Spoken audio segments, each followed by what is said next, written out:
एका भारतीय शास्त्रज्ञांनी असा शोध लावला ज्यामुळे एका कणाला जगभरात त्यांच्या नावाने ओळखले जाऊ लागले. तरीही आश्चर्याची गोष्ट म्हणजे खुद्द भारतातीलच अनेक लोकांना त्यांच्याबद्दल माहिती नाही. ही त्या माणसाची कथा आहे ज्यांच्या नावावरून बोसॉन या मूलभूत कणाला नाव देण्यात आले. भारताने जगाला अनेक महान शास्त्रज्ञ दिले आहेत. काहींना नोबेल पारितोषिक मिळाले तर काहींनी जागतिक कीर्ती मिळवली. तरीही काही असे होते ज्यांचे योगदान इतके अफाट होते की त्यांची नावे सर्वसामान्यांपर्यंत पोहोचली नसली तरी त्यांनी विज्ञानाचा इतिहासच बदलून टाकला. सत्येंद्रनाथ बोस हे असेच एक असाधारण व्यक्तिमत्व होते. एक भौतिकशास्त्रज्ञ, गणिततज्ञ, शिक्षक आणि सर्वात महत्त्वाचे म्हणजे प्रश्न विचारण्याचे धाडस असलेले एक संशोधक. त्यांनी लिहिलेला एक शोधनिबंध थेट अल्बर्ट आइन्स्टाईन यांच्या हाती लागला. आइन्स्टाईन यांनी तो केवळ वाचलाच नाही तर स्वतः त्याचे जर्मन भाषेत भाषांतर करून जगासमोर सादरही केले. पण हा प्रवास सोपा नव्हता. प्रतिभा होती पण संसाधने दुर्मिळ होती. दृढ निश्चय होता पण मार्ग खडतर होता. आज आपण त्यांच्या प्रवासाची कहाणी जाणून घेणार आहोत. त्यांच्या बालपणापासून ते विज्ञानाच्या जागतिक विश्वात अमरत्व प्राप्त करण्यापर्यंत. व्हिडिओमध्ये पुढे जाण्यापूर्वी एक प्रश्न. आइन्स्टाईन यांनी स्वतः एका भारतीय शास्त्रज्ञाचा शोधनिबंध अनुवाद का केला असावा? तुमचे उत्तर कमेंट्समध्ये नक्की कळवा. याचे खरे कारण आपण शेवटी जाणून घेऊया. व्हिडिओ शेवटपर्यंत पहा. 1 जानेवारी 1894 ब्रिटिश भारतातील कोलकाता शहर. याच दिवशी एका मध्यमवर्गीय बंगाली कुटुंबात एका मुलाचा जन्म झाला. सत्येंद्रनाथ बोस. त्यांचे वडील सुरेंद्रनाथ बोस हे ईस्ट इंडिया रेल्वेच्या कार्यकारी अभियांत्रिकी विभागात लेखापाल म्हणून कार्यरत होते. सत्येंद्रनाथ यांना गणित, तंत्रज्ञान आणि विज्ञानाची आवड होती. घरात शिक्षणाला महत्त्व होतं आणि त्यांचं अंकांशी लहानपणापासून वेगळं नातं होतं. गणितातील अवघड उदाहरणं सोडवणं त्यांच्यासाठी खेळासारखं होतं. असं म्हणतात की शाळेतील परीक्षेत गणिताच्या पेपरमध्ये त्यांनी प्रत्येक प्रश्नाचे अचूक उत्तर दिले होते. शिक्षक इतके प्रभावित झाले की त्यांनी पूर्ण गुणांपेक्षाही अधिक गुण देण्याची इच्छा व्यक्त केली. ही घटना त्यांच्या असाधारण गणिती क्षमतेची प्रतीक मानली जाते. 1909 मध्ये मॅट्रिकमध्ये 5वे स्थान मिळवल्यानंतर त्यांनी प्रेसिडेन्सी कॉलेजमध्ये प्रवेश घेतला. 1913 मध्ये BSc आणि 1915 मध्ये MSc मध्ये प्रथम क्रमांक मिळवला. 1916 मध्ये कलकत्ता विद्यापीठात संशोधन सुरू करून त्यांनी सापेक्षता आणि क्वांटम सिद्धांताचा अभ्यास केला. पण केवळ बुद्धिमत्ता पुरेशी नाही. जिज्ञासा, चिकाटी आणि शिकण्याची भूक ही त्यांची खरी ताकद होती. इतर मुले खेळात मग्न असताना सत्येंद्रनाथ पुस्तकांमध्ये नवीन प्रश्न शोधत असे. उत्तरांपेक्षा प्रश्न त्यांना अधिक आकर्षित करत असत. खऱ्या प्रतिभेची सुरुवात नेहमीच गुणपत्रिकेने होत नसून एका साध्या प्रश्नाने होते. असे का घडते? पण त्यांच्या आयुष्यातील कोणत्या क्षणाने त्यांना जगप्रसिद्ध शास्त्रज्ञ बनण्याच्या मार्गावर नेले आणि ब्रिटिश भारतात संशोधन करणे इतके कठीण का होते? 20व्या शतकाच्या सुरुवातीला भारत ब्रिटिश राजवटीखाली होता. शिक्षण उपलब्ध असले तरी वैज्ञानिक संशोधनासाठी आवश्यक असलेल्या सुविधा अत्यंत मर्यादित होत्या. अशा परिस्थितीत सत्येंद्रनाथ बोस यांनी आपले शिक्षण पूर्ण केले. त्यांनी कोलकात्यातील नामांकित शैक्षणिक संस्थांमध्ये गणित आणि भौतिकशास्त्राचा सखोल अभ्यास केला. त्यांची विश्लेषणात्मक वृत्ती आणि समस्या सोडवण्याची पद्धत त्यांना इतरांपेक्षा वेगळे ठरवत असे. त्या काळात जगभरात भौतिकशास्त्रात एक मोठी क्रांती घडत होती. नवीन सिद्धांत मांडले जात होते आणि शास्त्रज्ञ प्रकाश, ऊर्जा व अणू यांच्या वर्तणुकीचा पुनर्विचार करत होते. मात्र भारतात राहून या आंतरराष्ट्रीय संशोधनाशी जोडलेले राहणे सोपे नव्हते. शोध निबंध उशिरा येत असत, प्रयोगशाळेच्या सुविधा मर्यादित होत्या आणि आधुनिक उपकरणांची कमतरता होती. कधी कधी यशाच्या मार्गातील सर्वात मोठा अडथळा हा गुणवत्तेचा अभाव नसून संधींचा अभाव असतो. तरीही काही लोक संधींची वाट न पाहता स्वतःचा मार्ग स्वतःच निर्माण करतात. मित्रांनो, तुमच्या मते मोठे यश मिळवण्यासाठी सर्वात महत्त्वाची गोष्ट कोणती आहे? पैसा, योग्य संधी, सातत्य आणि जिज्ञासा? तुमचे उत्तर कमेंट्समध्ये नक्की सांगा. सत्येंद्रनाथ बोस यांनी त्या काळातील प्रमुख सिद्धांतांचा अभ्यास सुरू केला, विशेषतः प्रकाश कण आणि औष्णिक प्रारण यांसंबंधीच्या सिद्धांतांचा. आपल्या अभ्यासादरम्यान त्यांना काही गणितीय सूत्रे अपुरी वाटली. अनेक जण तिथेच थांबले असते, पण बोस थांबले नाहीत. त्यांनी एका नवीन गणितीय दृष्टिकोनाचा वापर करून ती समस्या सोडवण्याचा प्रयत्न केला.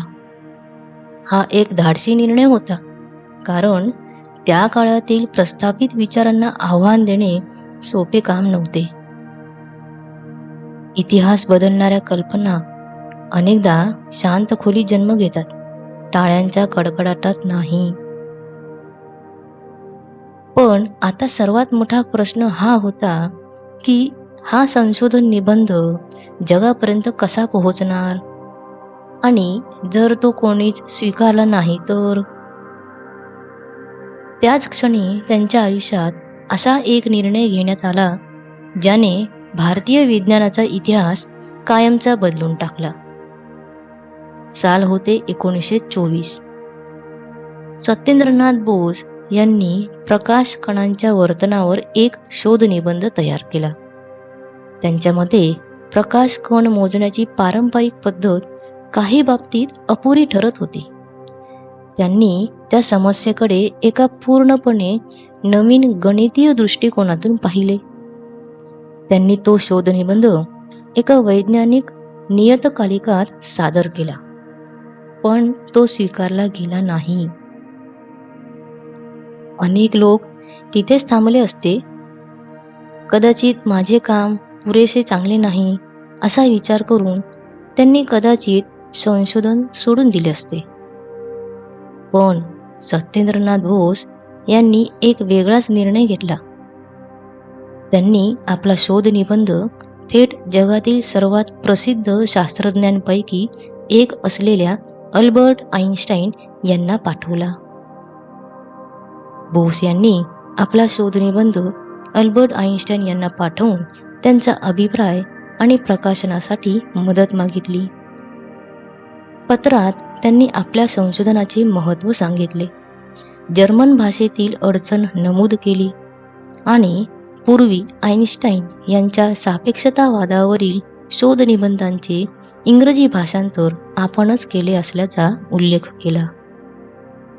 हा एक धाडसी निर्णय होता, कारण त्या काळात एखाद्या भारतीय संशोधकाने थेट जगप्रसिद्ध शास्त्रज्ञाशी संपर्क साधणे अत्यंत दुर्मिळ होते.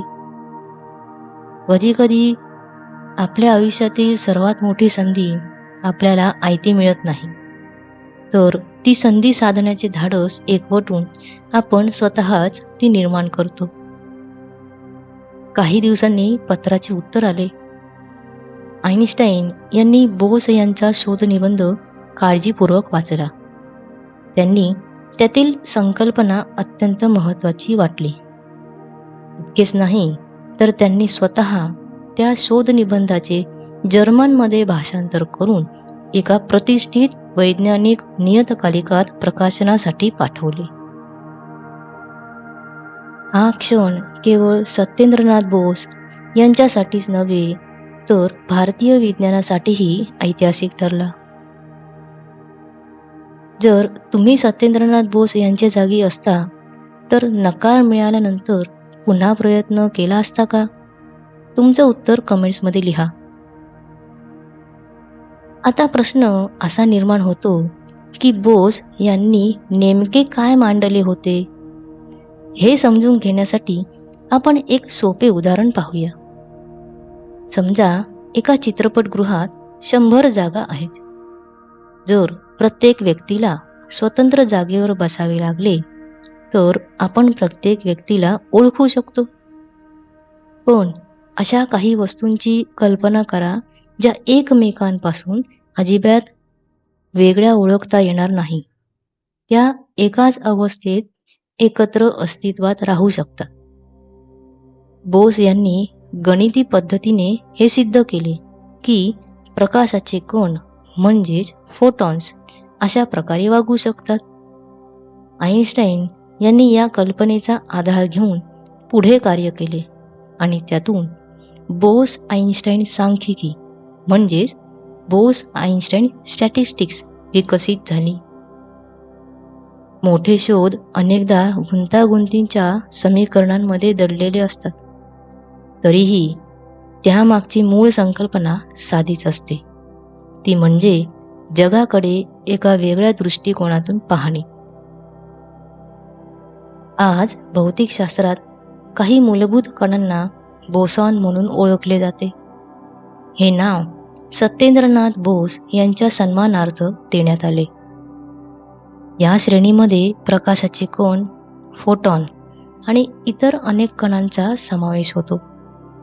याचा अर्थ असा की एका भारतीय शास्त्रज्ञाचे नाव विज्ञानाच्या मूलभूत भाषेत कायमचे जिवंत राहते. पण इतके महत्त्वपूर्ण योगदान असूनही एक प्रश्न सतत विचारला जातो.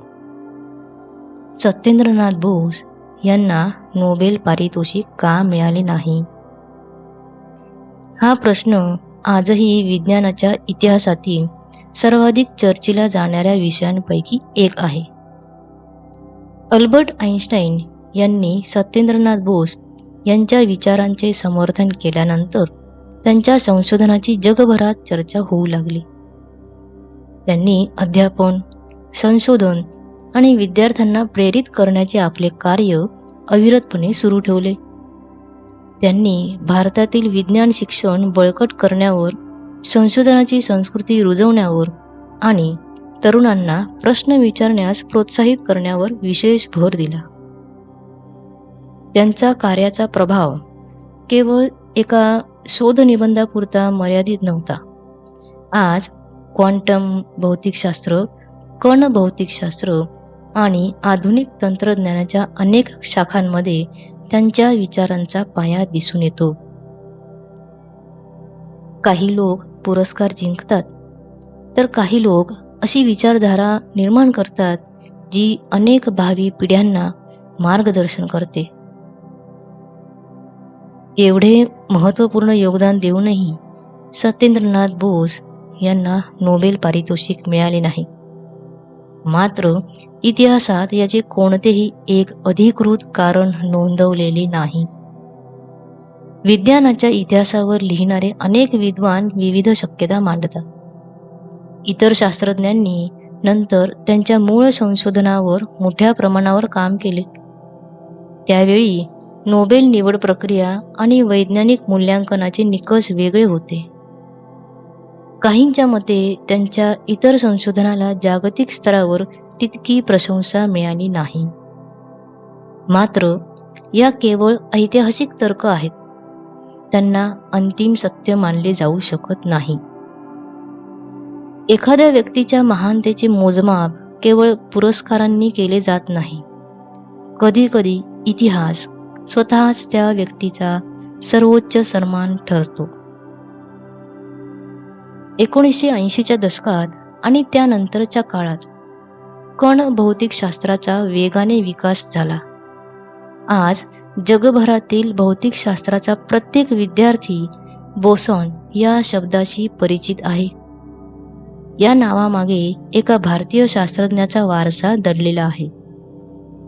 2012 मध्ये जेव्हा हिग्स बोसॉनचा शोध लागला तेव्हा बोसॉन हे नाव पुन्हा एकदा जागतिक चर्चेचा विषय बनले.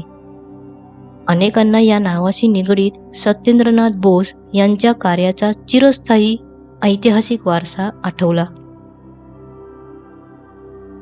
सत्येंद्रनाथ बोस आज आपल्यात असते तर त्यांना कोणता सन्मान मिळाला असता?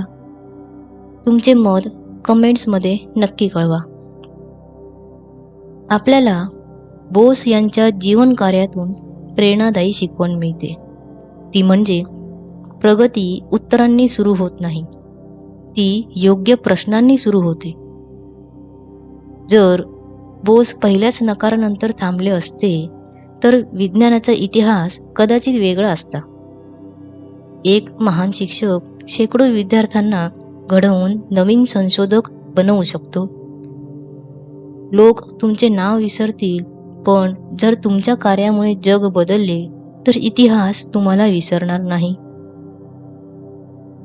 सत्येंद्रनाथ बोस यांची कथा आपल्याला शिकवते की परिस्थिती साधी असली तरी कल्पना असाधारण असू शकतात. प्रयोगशाळा लहान असू शकते, पण स्वप्ने मात्र विशाल असू शकतात.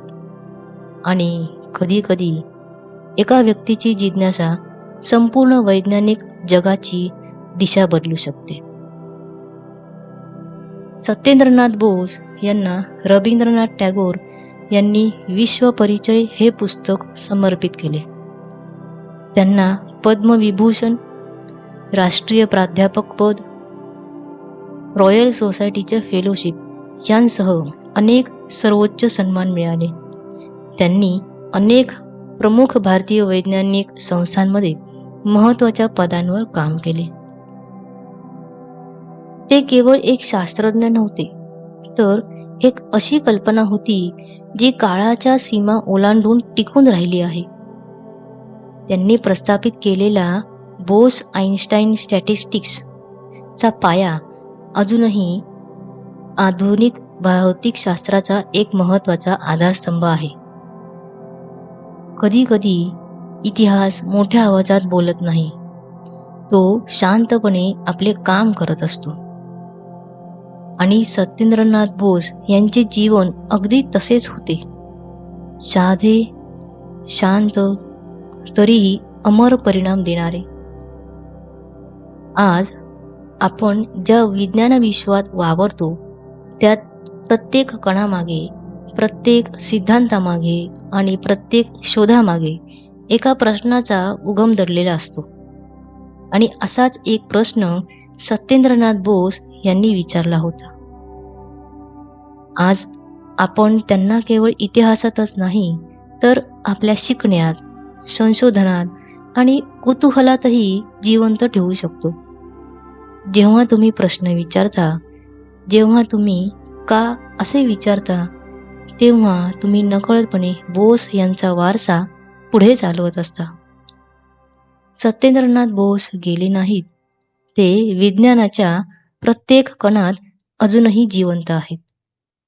जर तुम्हाला वाटत असेल की भारतातील अशा महान शास्त्रज्ञांच्या कथा प्रत्येक तरुणापर्यंत पोहोचायला हव्यात, म्हणून या व्हिडिओला लाईक करा, तुमच्या मित्रांसोबत शेअर करा आणि अशाच प्रेरणादायी कथा पाहण्यासाठी चॅनलला सबस्क्राईब करा. बेल आयकॉन दाबायला विसरू नका आणि कमेंट्समध्ये लिहा, तुमच्या मते विज्ञानात सर्वात महत्त्वाचे काय आहे, बुद्धिमत्ता की कुतूहल?